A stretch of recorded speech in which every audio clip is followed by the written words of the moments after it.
Hey guys, welcome back to DevSpot. I know I haven't posted one of these in a little while, but now's the perfect time since we just played a lot of games in the same genre. So that's right, this week we're going to be talking about simulation games. But before we get going, remember to join the Discord and subscribe if you're new around here.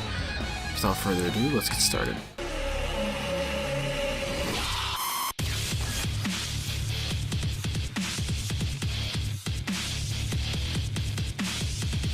So simulation games are pretty broad, so we're going to have to narrow this down to really just the realm of survival / city building simulation games.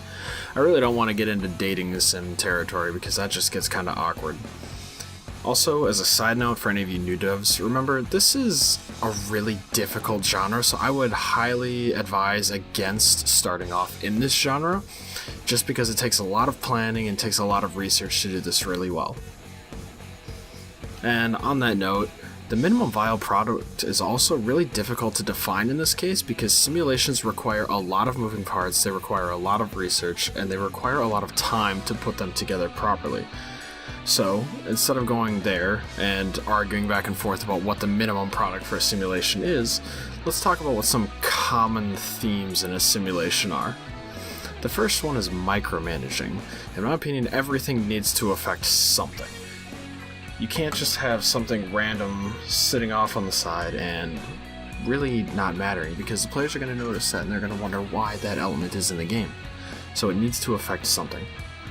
And I think let the players micromanage things really well if they want to. Give them the tools to interact all the way down to the micro level, but it's important to also give them the ability to not worry about that. Now the game can be set up so they don't do as well if they don't do the micro level, but give them the tools to handle things on a macro level as well as the micro level.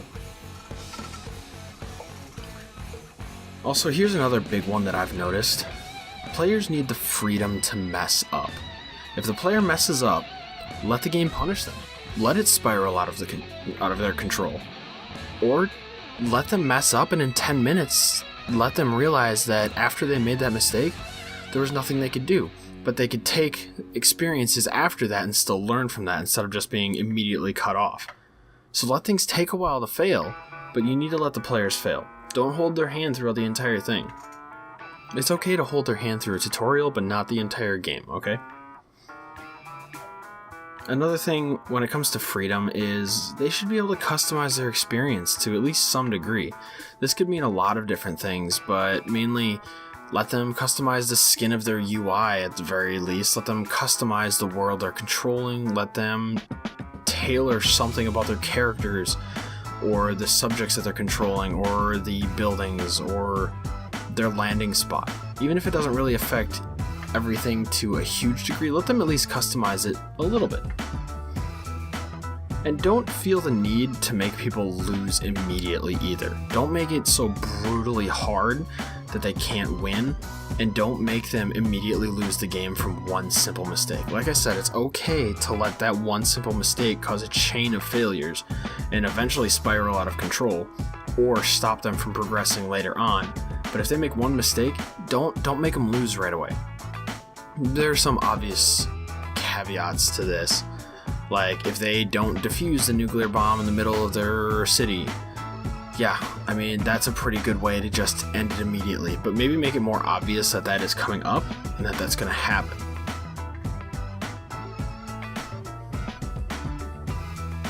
Another thing I want to talk about is the difficulty. A lot of simulations, if you haven't noticed or played a lot of them don't even have a difficulty option. It's just one difficulty. And that's okay. Just make sure that it gets harder and harder, that this difficulty ramps up as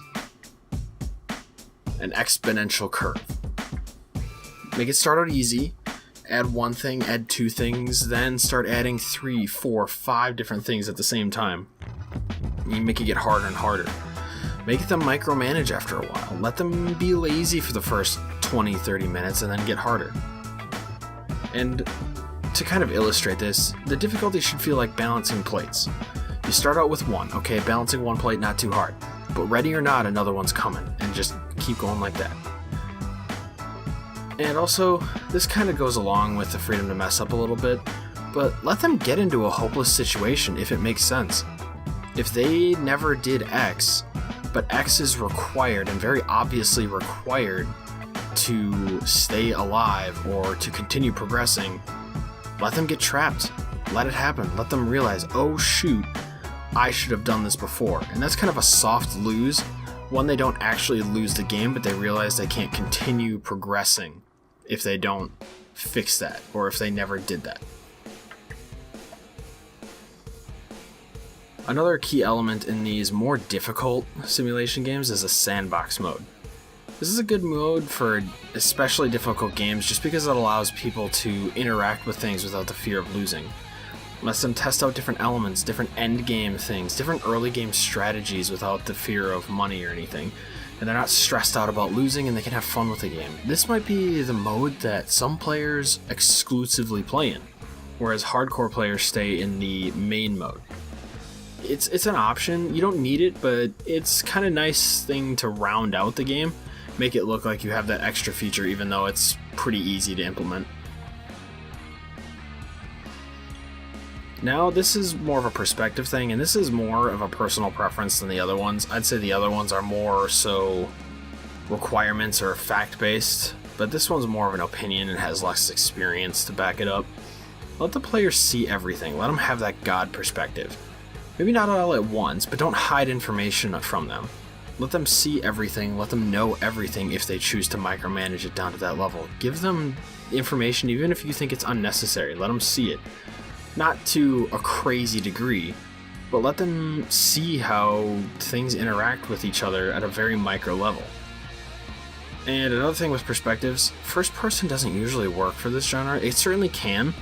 I've never seen it pulled off effectively, so I would stick to the God perspective, or the top-down perspective is probably a better way to put that.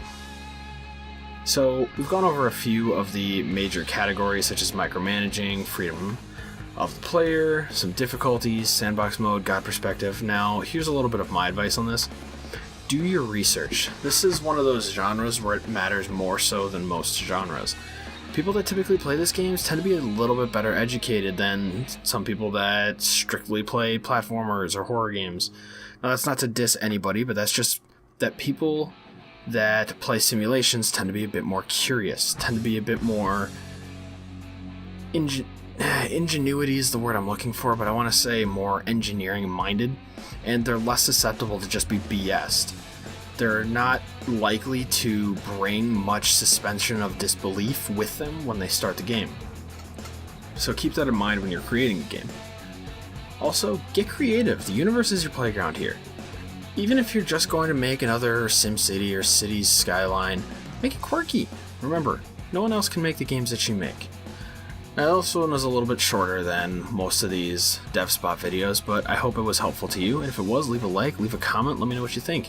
If there's a genre you'd like to request, of course do so in the comments as well. And if you're new here, hit that subscribe button. But until next video guys, please, take care of yourself, because I will see you later.